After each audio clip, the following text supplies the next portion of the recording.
Welcome back to our deep dive into the world of the greatest detective to ever live.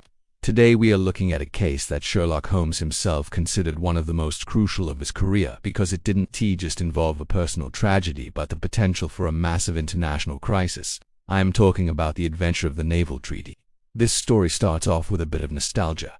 Dr. Watson receives a letter from an old schoolmate named Percy Phelps. Back in their school days, Phelps was a brilliant student with high-profile family connections. Fast forward a few years and he is working for the Foreign Office under his uncle, Lord Holdhurst. Everything was going great for Percy until one night changed his life forever. Percy explains that he was entrusted with the task of making a formal copy of a top-secret naval treaty between England and Italy. This wasn't just any document. If the contents were leaked to a foreign power like France or Russia, it could have devastated England's diplomatic standing. Percy stayed late at the office to finish the job, but as the night wore on, he got tired and decided to order some coffee from the building's commissionaire. While waiting for the coffee, the bell in his room rang. This was strange because nobody should have been there to ring it. When Percy rushed downstairs to see who was at the door, he found the commissionnaire's wife, but they both realized the bell had been pulled from Percy's room. He sprinted back upstairs only to find that the treaty was gone. The room was empty, the side door was locked, and the thief had vanished into thin air with the most sensitive document in the country. Percy was devastated. He suffered a total nervous breakdown and spent 9 weeks in a brain fever, confined to a bed at his fiancée's house in Woking. Now that he is finally regaining some strength, he reaches out to the only person he thinks can save his reputation and his sanity, Sherlock Holmes. When Holmes and Watson arrive at the house, Briarbrae, they find a broken man. Percy is terrified that the treaty has already been sold and that his life is over. Holmes, in his classic fashion, starts by narrowing down the possibilities. He notes that the thief didn't have much time. The window of opportunity was tiny. He also notices something interesting about the house in Woking. Percy's fiancée Annie Harrison and her brother, Joseph, have been taking care of him. Joseph, in fact, had to give up his own bedroom so that Percy could stay there and be watched over by a nurse at night. Holmes begins to ask questions that seem unrelated to the theft, focusing on the layout of the house and the behavior of the household. What makes this case so intriguing is that for several weeks, nothing happened. If a foreign spy had stolen the treaty, it would have been published or acted upon by then. The fact that the international political scene remained quiet suggested to Holmes that the treaty had left the country or perhaps hadn't even been sold yet. Holmes decides to stay in Woking for a bit while Watson goes back to London. But before he starts his stakeout, Holmes does something very peculiar. He gives Annie Harrison very specific instructions. He tells her she must stay in Percy's room all day and only leave when he returns.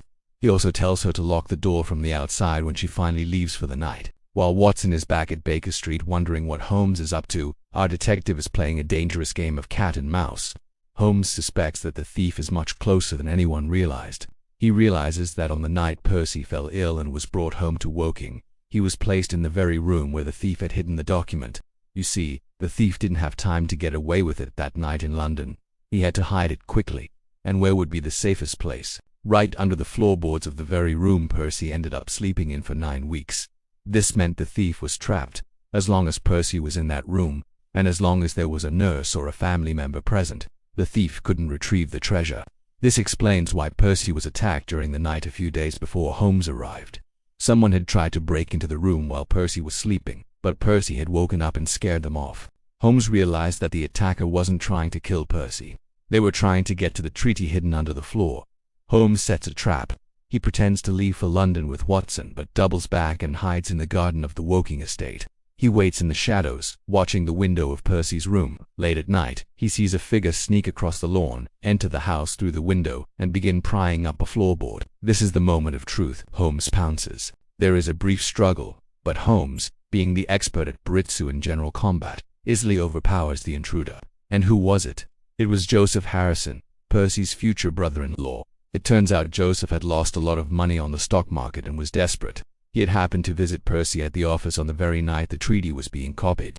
When he saw Percy leave the room to check on the bell, Joseph saw an opportunity to solve all his financial problems. He grabbed the treaty, fled the building, and hid it in his own room at home. But when Percy was brought home ill and placed in that exact room, Joseph was locked out of his own hiding spot. The next morning, Holmes returns to London with the treaty in his pocket. But he doesn't tell Percy right away. He wants to have a little fun first. He invites Percy to Baker Street for breakfast. Percy is still miserable. convinced that Holmes has failed.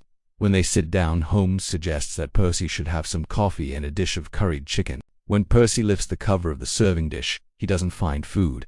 He finds the blue parchment of the Naval Treaty. The joy and relief on the poor man's face were enough to make even the stoic Holmes smile. One of the most famous parts of this story is actually a small monologue Holmes gives about a rose. While they are in Woking, Holmes stops to admire a flower and talks about how its beauty is evidence of a divine providence. He argues that while we need food and shelter to survive, we don't technically need flowers.